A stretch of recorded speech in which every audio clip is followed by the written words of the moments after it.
और आप देख रहे हैं ईटी नाउ स्वदेश। और इस वीडियो में हम आपको आगे बताएंगे कि आज दिन भर बाजार में किस तरह का कारोबार रहा, अहम खबरें कौन कौन सी आई, साथ ही दिग्गज मार्केट एक्सपर्ट्स के क्या व्यू बन रहे हैं बाजार पर, ये भी हम आपको एक एक करके बताएंगे। लेकिन चलिए शुरुआत करते हैं आज के मार्केट की अपडेट के साथ। और आज के बाजार में अगर हम नजर डालें तो शानदार क्लोजिंग देखने को मिली। नवंबर सीरीज की एक्सपायरी बहुत ही अच्छे लेवल पर हुई है। रिकॉर्ड क्लोज था निफ्टी, बैंक निफ्टी और सेंसेक्स तीनों के लिए ही रिकॉर्ड क्लोजिंग आज देखने को मिली। अगर निफ्टी की बात करेंगे तो 52 हफ्ते के ऊपरी स्तर पर निफ्टी ने क्लोजिंग दी, करीब 4.5% का गेन आया है। इसके अलावा निफ्टी बैंक ने भी पहली बार 43,000 का जो लेवल था उसको पार किया। और इसी के साथ ही साथ मेटल इंडेक्स में काफ़ी अच्छा परफॉर्मेंस था। इस सीरीज का सबसे बेहतरीन परफॉर्मेंस मेटल इंडेक्स में देखने को मिला, करीब 8% की तेजी। वहीं दूसरी तरफ फार्मा इंडेक्स में कमजोरी देखने को मिली, करीब 2.5% की। एफएनओ गेनर्स जो थे इस सीरीज के वो थे Amara Raja batteries, PNB, GSPL, Adani enterprises. वहीं एफएनओ लूजर्स की अगर बात करें इस सीरीज के तो बंधन बैंक, जीएनएफसी, औरोबिंदो फार्मा और टाटा केमिकल यहाँ पर कमजोरी देखने को मिली है। लेकिन आज के मार्केट में जो उसने कंट्रीब्यूशन का काम किया वो था clearly IT stocks. IT stocks में हमने शानदार तेजी देखी। इन्फोसिस, एचसीएल, टेक महिंद्रा जैसे दिग्गज स्टॉक्स आज कंट्रीब्यूट कर रहे थे इस तेजी में। इसके अलावा एचडीएफसी ग्रुप की दोनों कंपनियां, एचडीएफसी बैंक और एचडीएफसी ट्विंस, यहाँ से भी अच्छा कंट्रीब्यूशन आया। और ऑफकोर्स आईसीआईसीआई बैंक में भी आज शानदार तेजी देखने को मिली, जिसकी वजह से आज निफ्टी में की तेजी में कंट्रीब्यूट किया।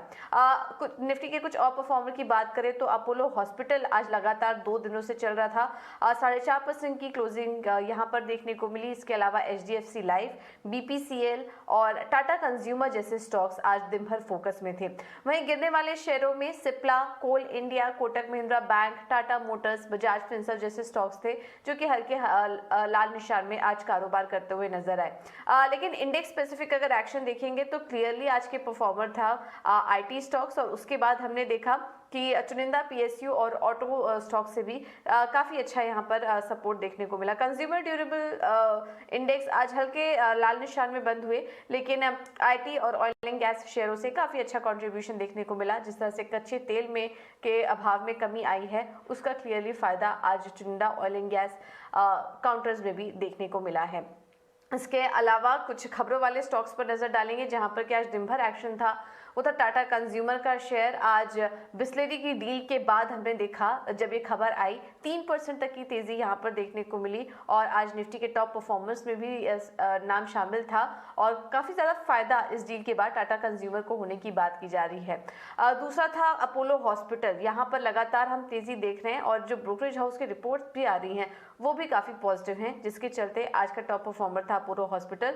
और अगर छोटे मझोले शेयरों में हम देखेंगे तो फिनो पेमेंट्स बैंक में आज 13% की तेजी थी। कैप्री ग्लोबल ने कुछ ब्लॉक डील्स के जरिए यहाँ पर शेयर्स खरीदे, जिसके चलते आज यहाँ पर भी अच्छा प्रदर्शन देखने को मिला।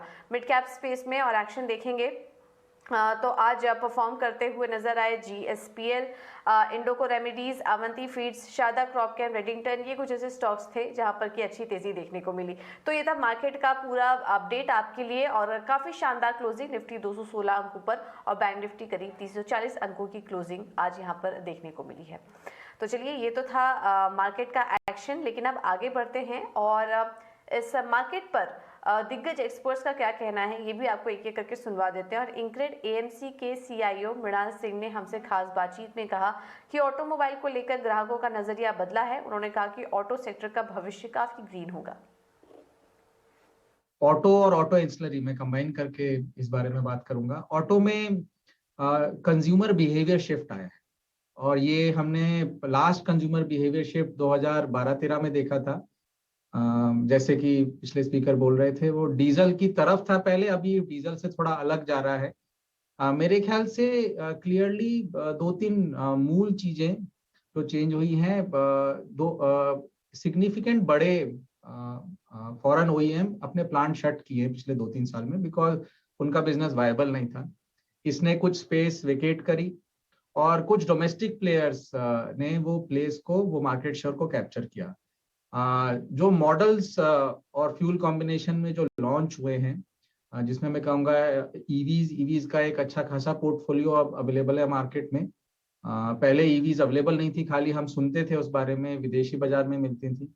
तो एक ईवीज की प्रेजेंस बढ़ी है और मेरे ख्याल से ईवी का प्रेजेंस आगे बढ़ेगा ही। अब ये फ्यूचर ऑफ मोबिलिटी, जैसा मैं कहूँगा कि फ्यूचर ऑफ मोबिलिटी अभी भी साइंस और इकोनॉमिक्स थोड़ा डिबेट कर रहे हैं कि वो हाइड्रोजन है कि इलेक्ट्रिफिकेशन है कि कुछ और है, क्योंकि साइंस अभी भी उस पर काम कर रहा है। लेकिन future of mobility clearly green है। सो भले ही वो 2-5 साल में नहीं दिखे, लेकिन 10 साल बाद हमको क्लियरली ग्रीनर, जिसे मैं कहूँगा एनवायरमेंटली मोर फ्रेंडली मोबिलिटी दिखेगी। एक कोरोना का भी एक सिग्निफिकेंट इम्पैक्ट रहा। कोरोना के इम्पैक्ट से कंज्यूमर ने पर्सनल मोबिलिटी की तरफ ज्यादा रुझान दिखाया है, उसकी डिमांड बढ़ी है। सो एक सेक्टर जिसको कोरोना के बाद सबसे ज्यादा फायदा हुआ है, ऑटो उनमें से शामिल है।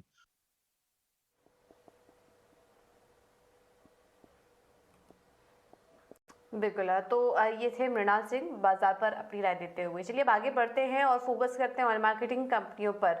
और ऑयल मार्केटिंग कंपनियां इस बीच फोकस में क्यों हैं, क्या है उनके लिए ग्रोथ के ट्रिगर्स आगे के लिए, ये समझ लेते हैं। सौमित सरकार हमारे साथ जुड़ चुके हैं पूरी जानकारी लेकर। सौमित बताइए।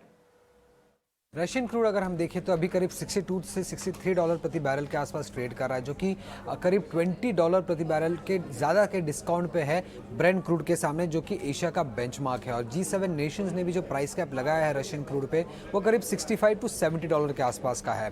अब ये रशियन क्रूड डिस्काउंट पे चलते ये जो स्टेट ओन्ड ऑयल मार्केटिंग या ऑयल रिफाइनिंग कंपनीज हैं, इनकी GRMs पे एक ग्रोथ देखने को मिल सकता है, क्योंकि करीब अगर हम देखें तो Q2 में 55 मिलियन मेट्रिक टन का क्रूड इंपोर्ट किया था इंडिया ने, जिसमें से 19% रशियन इंपोर्ट था। और आज के टाइम पे भी इंडियन PSU ऑयल रिफाइनर्स करीब 10 टू 20% ऑफ उनके जो रिक्वायरमेंट्स है वो रशिया से इंपोर्ट कर रहे हैं। और एनालिस्ट के हिसाब से अगर 10% से ज़्यादा का रशियन क्रूड इंपोर्ट किया जाता है या सोर्स किया जाता है, तो किसी भी ऑयल रिफाइनर या ऑयल PSU का जो GRMs है वो करीब $2 प्रति बैरल से बढ़ जाता है। और $1 प्रति बैरल GRM बढ़ने से ये ऑयल रिफाइनिंग कंपनीज जो है उनकी जो एनुअल EBITDA है वो करीब 1300 से 3900 करोड़ से बढ़ सकता है। इसी कारण हमें ऑयल मार्केटिंग कंपनीज में ये बस देखने को मिल रहा है। उसके अलावा अगर हम देखें तो ब्रेंट क्रूड भी एक शार्प ड्रॉप देखने को मिला है ब्रेंट क्रूड के प्राइसेस में अपने पीक से लेके। और अगर $1 से ब्रेंट क्रूड के प्राइसेस गिर जाते हैं तो जो मार्केटिंग मार्जिन है जो कि ऑयल मार्केटिंग कंपनी